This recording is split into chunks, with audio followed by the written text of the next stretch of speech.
আসসালামু আলাইকুম।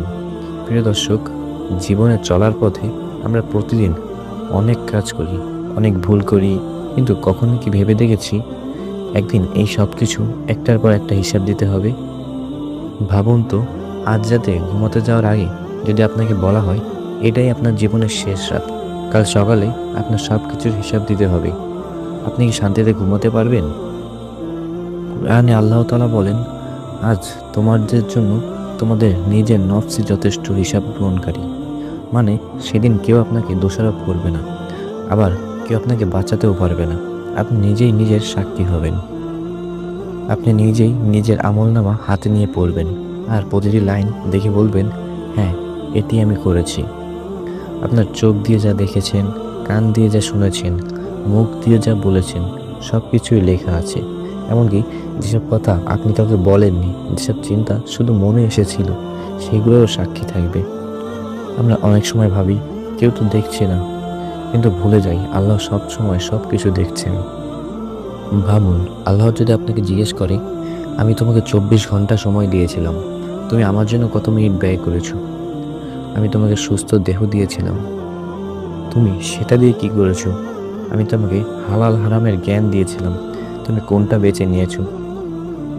আজ আমরা কত সময় নষ্ট করি অকারণে, স্ক্রল করে, বাজে কাজে সময় দিয়ে, নামাজ পিছিয়ে দিয়ে, কুরআন না পড়ে। অথচ আল্লাহ তাআলা যে 24 ঘন্টা সময় আমাদের দিয়েছেন, তার প্রতিটি মুহূর্তের হিসাব নেবে। সেদিন যদি প্রশ্ন আসে, আমি তোমাকে সময় দিয়েছিলাম, তুমি কতটুকু সময় দিলে? সেদিন যদি প্রশ্ন আসে, আমি তোমাকে 24 ঘন্টা সময় দিয়েছিলাম, তুমি কতটুকু সময় আমার কাজে ব্যয় করেছো? আমাদের উত্তর কি হবে? সবচেয়ে ভয়ঙ্কর ব্যাপার হলো, সেদিন কোনো অজুহাত গ্রহণ করা হবে না। আমি জানতাম না, এই কথা চলবে না, সুযোগ পাইনি, এই যুক্তিও টিকবে না। কারণ তোমাকে সুযোগ দেওয়া হয়েছিল, সময় দেওয়া হয়েছিল, বুঝ দেওয়া হয়েছিল। আজ যেসব গুণাকে আমরা ছোট ভাবি, সেদিন সেগুলো পাহাড় হয়ে দাঁড়াবে। আর যেসব ভালো কাজকে আমরা তুচ্ছ মনে করি, সেগুলোই হয়তো সেদিন নাজাতের কারণ হয়ে দাঁড়াবে। এই দুনিয়ায় আমরা চাইলেই হিসাব এড়িয়ে যেতে পারি, কাউকে ঠকিয়ে, কাউকে ভুল বুঝিয়ে, কিন্তু আখিরাতের আদালতে কোনো ফাঁকি নেই। সেখানের বিচারক হলো আল্লাহ নিজেই। তার প্রমাণ হিসেবে থাকবে আপনার নিজের আমল। তাই এখনো সময় থাকতে নিজেকে প্রশ্ন করুন, আমি যদি আজই ডাক পাই, আমি কি প্রস্তুত? আমার নামাজ, আমার চরিত্র, আমার সম্পর্ক, আমার ইনকাম, সব কিছু নিয়ে কি আমি আল্লাহর সামনে দাঁড়াতে পারবো? মনে রাখবেন, তওবা করার দরজা এখনো খোলা আছে। আজ একটু বদলানোর কারণে আল্লাহ আপনার সমস্ত গুনাহ মাফ করে দিতে পারেন।